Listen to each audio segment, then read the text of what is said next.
This is how to adjust your diet for any kind of specific disease or sickness you may have.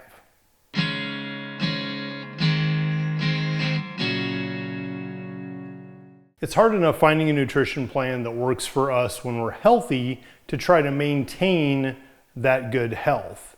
We've talked about how diets basically consist of what to eat, how much to eat, and when to eat. So once you define all those things with the proper calories and the proper macros and make sure it fits your workout schedule, your work or daily schedule, your sleep schedule, this can all be a lot of work. And again, that's when we're in good health trying to hang on to what we have. I'd finally developed what I consider to be a solid nutrition routine for my health based on having the bum heart, but within all my other parameters, and was happy with that. Then came the procedure a few months ago with all the issues after recovery that threw a wrench into the whole works.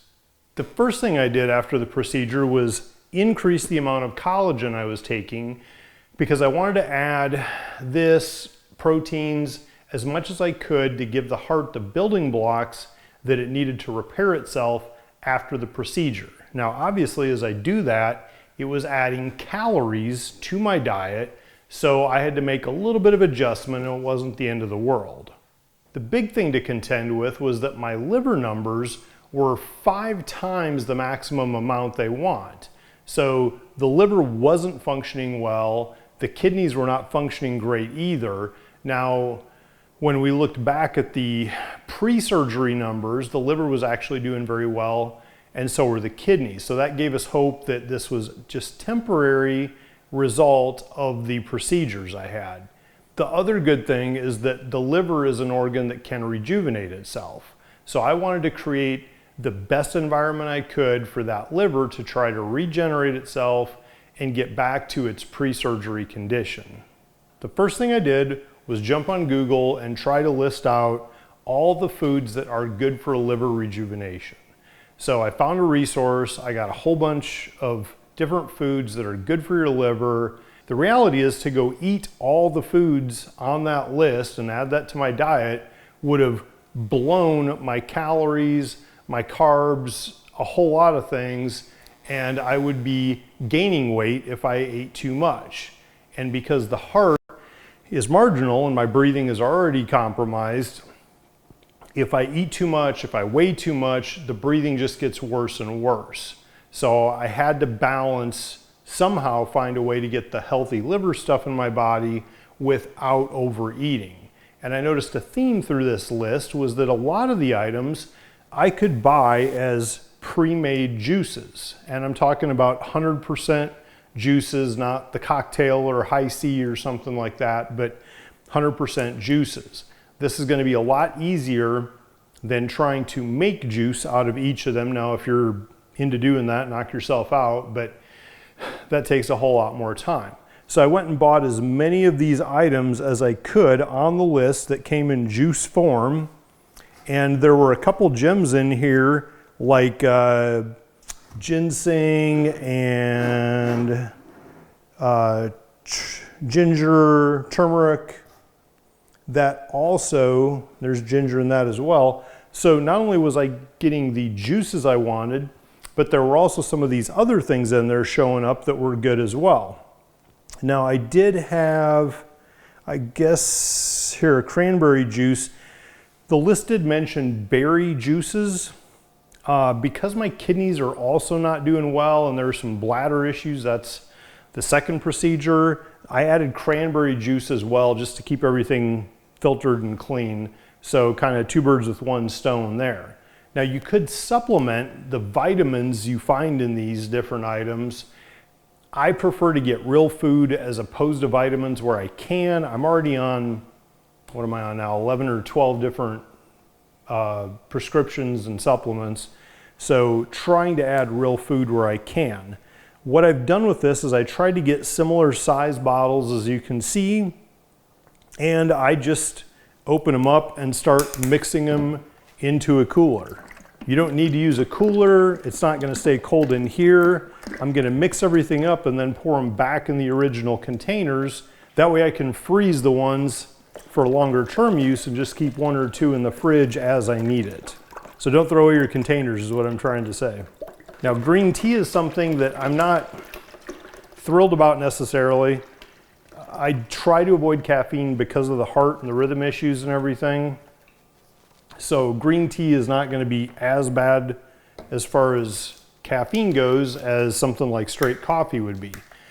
You'll notice on the list of things that are good for the liver, coffee is on there. Again, I don't drink straight coffee, so what I've done is kick up the amount of decaf coffee and try to have at least 1 cup a day just to add the benefits for the liver with that.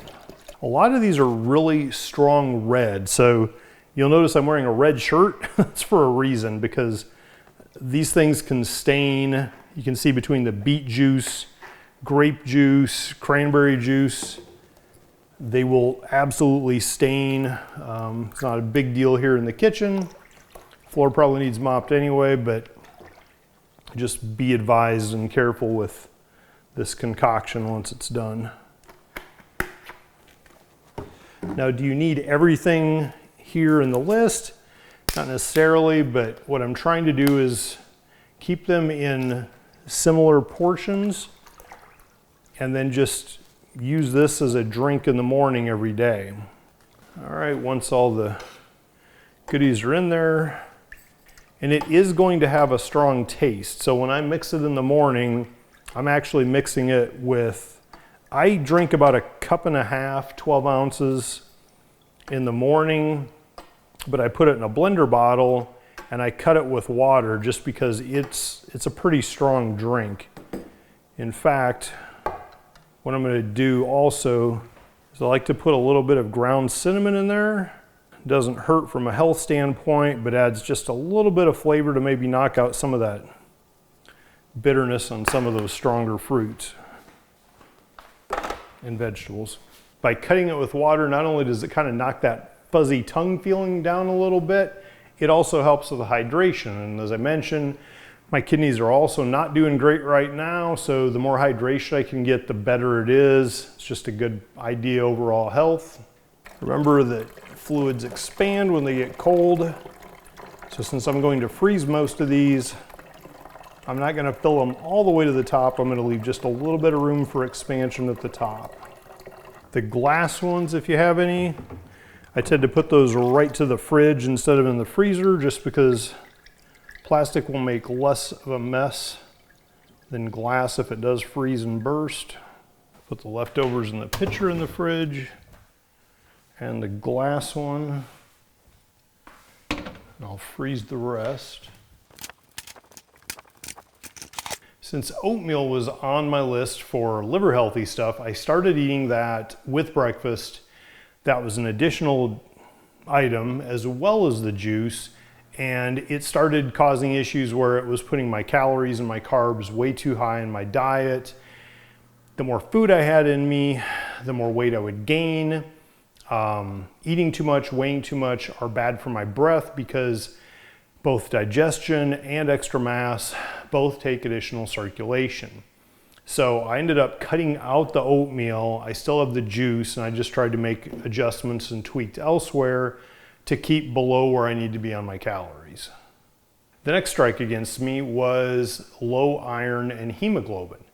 Again, these had been fine in the hospital, but I had internal bleeding. I wasn't eating well because of the drugs that they put me on coming out of that, and my marrow basically fell behind. So now I have insufficient iron and hemoglobin, which also contributes to the shortness of breath and the fatigue, because you need those items in order to circulate oxygen throughout the body.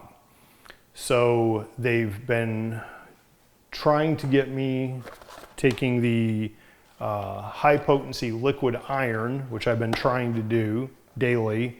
It hasn't really helped. They are trying to get me in for iron infusions, which has been an insurance nightmare, so I've been waiting 3-4 weeks for that. In the meantime, I wanted to increase iron in my diet, and the go-to place for that is good old dead cow, red meat. I love red meat, so it's not a real issue in that respect. But if I added more red meat to my diet, then I was going to also shoot my calories over. I'd be overeating and gaining weight, which again goes back to being bad for breathing. Now, one option you might say is, well, just exercise more so that you can handle the additional calories, which is fair, except for the breathing has gotten bad enough where I run out of breath walking across the parking lot. So for me to do a couple, just some medium level activities, say medium to low level activities, just trying to exercise and stay a bit active going through all this, it's already fatiguing me to the point where if I do all the activity I want in a day, then not only do I require a full night of sleep, but I may need a 2-3 hour nap in the afternoon or morning after the gym or whatever else. So I'm trying not to over fatigue my body as well. So you can see there's all these different things I'm trying to balance here. What I'm really trying to accomplish is a diet that is liver friendly, heart friendly, minimum inflammation, again going back to heart friendly, gets me all the vitamins and minerals that I need, is within the calories and macros so that I don't gain weight, accommodates my exercise routine, my sleep needs, and everything else going on in the body. The problem is when some things conflict with other things and you have to start making decisions on what's more important. When you listen to everything I'm going through, trying to find the right nutrition plan for my health, you can see that there's two obvious things. One, it's complicated. Two, there's no room for junk food in it. I am struggling already to get the calories met as far as a limit while getting all the healthy things into my body that I need. There's no room for cakes and pies and junk food, even bread, to be honest. I try to minimize any of those kind of things because I need every calorie to be going into value for my body. And junk food doesn't carry any value. In fact, it takes it away. The other thing you might think about is, this is for me being my condition, which is bad enough, but imagine that you're also, say, diabetic and you can't have these sugars and carbs. Well, then that puts you in a bad spot when it comes to trying to add things like these fruit juices to your diet for a healthy liver. So I'm fortunate that I don't have that issue. I just have all these others that I have to balance. Health is like a job, a car, a significant other. They're all a whole lot easier to hang on to once you have them than they are to get in the first place. So figure out what your health situation is, do your research, and optimize a diet for your specific health. If you haven't done so, please click the link below to subscribe to the channel, click the little bell for notifications, and let's live for today.